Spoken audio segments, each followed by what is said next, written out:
Hi, everybody. This is Just Martin, and I'm here to talk to you guys about The Penguin.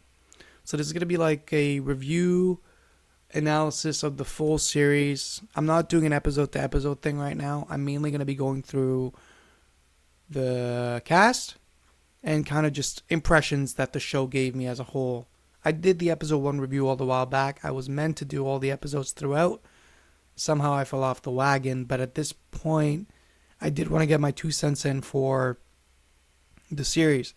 I never missed a Sunday. I always watched it, and every single episode left a little bit more of an impression on me.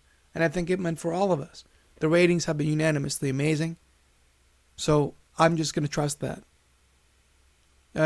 Lauren LeFranc is the one who can be thanked for this. She's the developer and showrunner of this project and has written the first and last episodes, which frankly were, well, all of them were great, but when I can say that they were the ones that really had the highest grade of elevation and execution, certainly it's going to be there. The directors that they hired, the the producers that they had, there's a lot of elements that they got right in this. So the cast. Colin Farrell obviously plays Oswald Cobb, and his commitment to the role is absolutely astounding. It's been documented how he was method the whole way through, and basically this practical suit that he had to wear was so overheating for him the whole time that they had to cool sets down when he was on set. It was absolutely insane. People had to wear jackets just because he was on set, and and I guess they weaved it into the show as a plot device, but it worked. He did an amazing job, and it's undoubtable that it's a weird thing to say, honestly, because this guy has a rich career behind him, and this is something that he's going to be most remembered for. And maybe not even as Colin Farrell as a whole. It's just like he was the Penguin, and we know that. Not because we saw him physically, like recognizably, but because we know he was in it. But anyways, segueing. So, other cast members. I'm going to jump a little bit on this one. Ryder Allen played the young version of Oz Cobb, and I don't know where they got this kid from, but he did an amazing job. I was absolutely astounded every time he was on screen. Episodes 7 and 8 are parts that he took full center stage on, and it's very much a powerhouse and influence in the series' development, in the character development, and we're going to go from there to Deirdre O'Connell, who played Frances Cobb, Oz's mom. I cannot fathom how, like, from the first episode on, I could tell that she's going to be a powerhouse here. And she's an established actress, so I'm sure she has an illustrious resume behind her. But this series, if she's not nominated for an Emmy for this, and doesn't, well, I hope she wins, but she better get that nomination. I don't watch enough TV and stuff to know who she could be contending with, so I could do more research, but at this point, I want her at least to be nominated.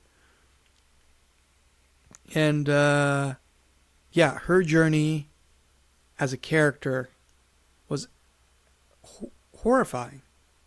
And,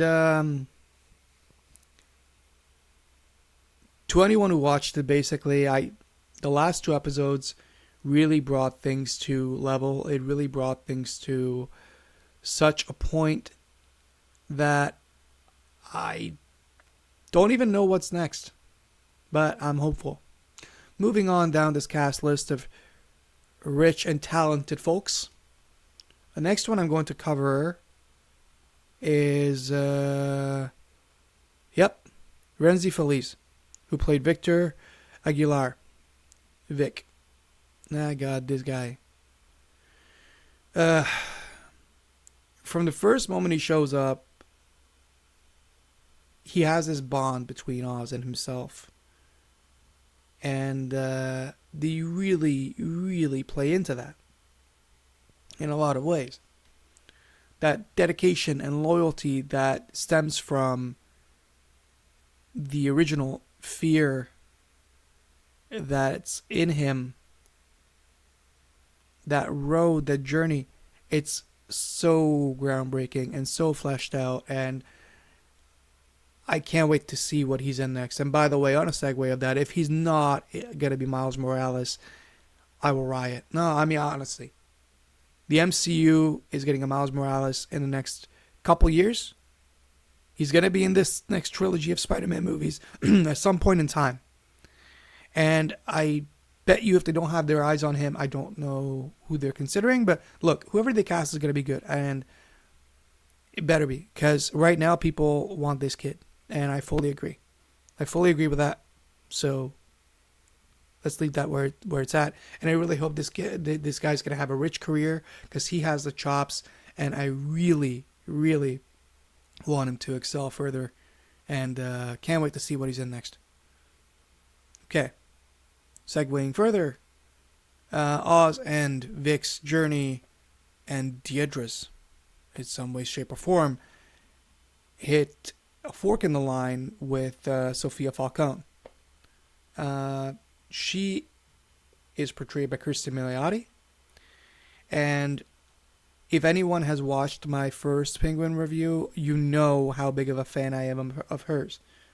The last decade, it's been a decade since she played the mother in How I Met Your Mother, the TV sitcom that has been going for 9 years at the time. The last season was the worst one, but in a lot of ways, people found solace and gripe for the same reasons that Kristen Milioti entered this role. She brought energy that basically was completely unmatched. It was very attuned to her as a person, as much as I'm seeing the interviews that she's doing. She's a very charming, basically upbeat person who has, a lot of passion for music and media and material and all of that. And she loves Batman, apparently. And she entered this role with that notion of basically that nerdy self saying, oh my God, I can't believe I got this role. Oh my God, I can't believe we're doing this. Oh my God, I can't believe we're on this set. That approach, that drive, I couldn't see that. Like that passion, that joy, I couldn't see that in Sophia because she did that good of a job. It was haunting. It was absolutely haunting what she could accomplish. I don't know how much they had her prepare for it, but if she's not a household name by now, she will be at this point. I can attest to that. But that's because everybody who was in this show knocked it out. Everybody in this show knocked it out. No one could do it without the other one. And they were very much building off of each other. Colin Farrell and Kristen Milioti did an astounding cat and mouse game throughout the thing. And again, right back to the showrunner, Lauren LeFranc, who developed this whole thing, who wrote the first and last episodes, who very much built this universe around the Matt Reeves Batman films. And I'm very interested to see how this is going to tie into the second Batman film. I'm going to make sure I didn't forget anything because I feel like something went over my head, but nope. I think I covered it. But yeah, this show as a whole, when it comes to the tone of it and everything, and Matt Reeves himself said he wanted to make Gotham, the city, feel like a character within the film. He wanted to utilize that. He wanted to make that stand out. Now, obviously, this show doesn't have as big of a budget as the movie. So like a car chase in the Penguin is not going to feel like a car chase, that car chase in the Batman film.